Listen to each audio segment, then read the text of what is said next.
حضرت طلحہ بن عبیداللہ یہ رسول اللہ صلی اللہ علیہ وسلم کے خاص ساتھیوں میں سے تھے جن کے بارے میں اللہ نے گواہی دی.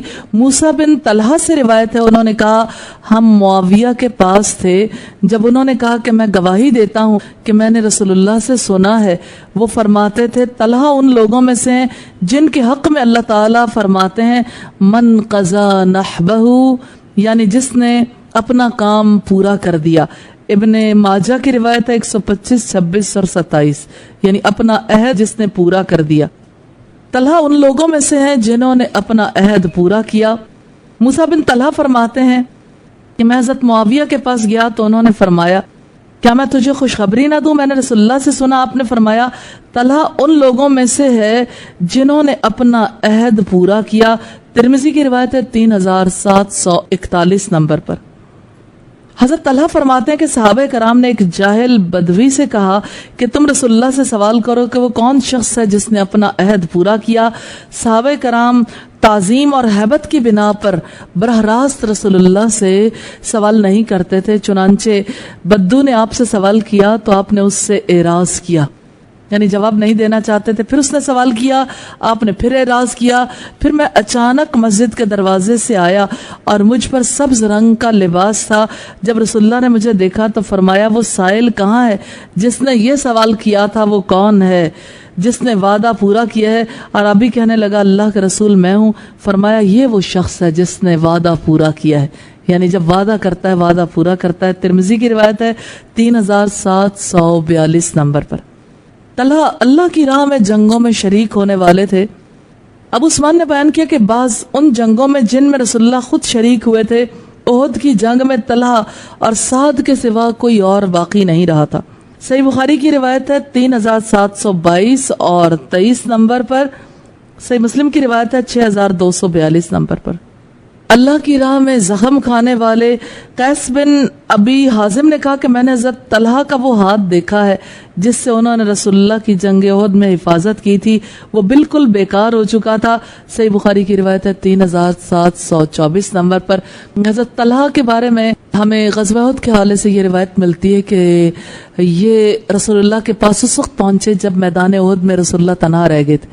یہ ان کے ساتھ 11 انصاری ساتھی تھے، سارے ہی جان نثار تھے. رسول اللہ صلی اللہ علیہ وسلم کی حفاظت کے لیے آگے بڑھے. رسول اللہ نے پوچھا کہ میری حفاظت کون کرے گا؟ تو ہر ایک نے کہا ہم، یعنی میں. حضرت اللہ ان میں پیش تھے اور پھر رسول اللہ صلی اللہ علیہ وسلم کسی ایک کی ڈیوٹی لگا دیتے، حتیٰ کہ باری باری سارے انصاری ساتھی شہید ہو گئے. پھر طلحہ باقی بچے اور طلحہ کو رسول اللہ صلی اللہ علیہ وسلم نے تب اجازت دے دی.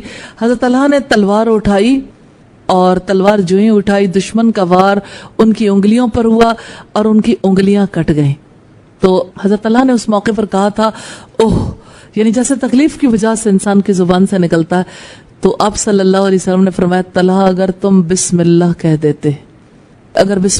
دیتے تو فرشتے تمہیں اپنے کندھوں کے اوپر اٹھا لیتے اور فرشتے تم سے مصافحہ کرتے ہیں. یعنی اتنی بڑی بات تھی تمہارا اللہ کے رسول کا دفاع کرنا اور اللہ کو یاد رکھنا. پھر حضرت طلحہ شہید تھے، ان کے بارے میں کہا گیا کہ شہید کو دیکھ لو. حضرت جابر بن عبداللہ فرماتے ہیں کہ میں نے رسول اللہ سے سنا، آپ نے فرمایا جسے یہ بات اچھی لگتی ہے کہ وہ کسی شہید کو زمین پر چلتا پھرتا دیکھے تو وہ طلحہ بن عبید اللہ کو دیکھ لے. زندگی میں یہ کتنی بڑی بشارت تھی جو رسول اللہ نے دی. ترمذی کی روایت ہے 3739 نمبر پر. حضرت ابو ہریرہ سے روایت ہے رسول اللہ غار حرا پر تھے اور حضرت ابو بکر، عمر، عثمان، علی، طلحہ، زبیر بھی آپ کے ساتھ تھے. وہ پتھر جس پر آپ اور آپ کے صحابہ کھڑے تھے حرکت کرنے لگا تو رسول اللہ نے فرمایا اے حرا ٹھہر جا، کیونکہ تیرے اوپر سوائے نبی یا صدیق یا شہید کے کوئی اور نہیں ہے، یعنی اعلیٰ درجے والے لوگ ہیں. صحیح مسلم کی روایت کا نمبر ہے 6247. اور طلحہ نے اپنے لیے جنت واجب کر لی. یہ بہت بڑی خوشخبری ہے، یہ رسول اللہ صلی اللہ علیہ وسلم کی طرف سے دیا گیا بہت بڑا ٹائٹل ہے حضرت طلحہ کے لیے. حضرت زبیر فرماتے ہیں احد کے دن رسول اللہ 2 زرہیں پہنے ہوئے تھے. آپ نے ایک چٹان پر چڑھنے کی کوشش کی مگر اس کی طاقت نہ پائی. حضرت طلحہ آپ کے نیچے بیٹھ گئے تو رسول اللہ نے ان کے کندھے پر قدم رکھا اور چٹان پر چڑھ گئے. میں نے نبی اکرم صلی اللہ علیہ وسلم سے سنا، آپ نے فرمایا طلحہ نے اپنے اوپر جنت واجب کر لی. یہ ترمذی کی روایت ہے 3738 نمبر پر، جس سے ہمیں پتہ چلتا ہے کہ حضرت طلحہ اگر رسول اللہ صلی اللہ علیہ وسلم کے لیے جان نچھاور کرنے والے تھے تو رسول اللہ بھی قدردان تھے، کہ رسول اللہ بھی خوشخبریاں دینے والے تھے. تو حضرت طلحہ کے لیے اتنی بات ہی کافی ہے کہ حضرت طلحہ نے اپنے اوپر جنت واجب کر لی.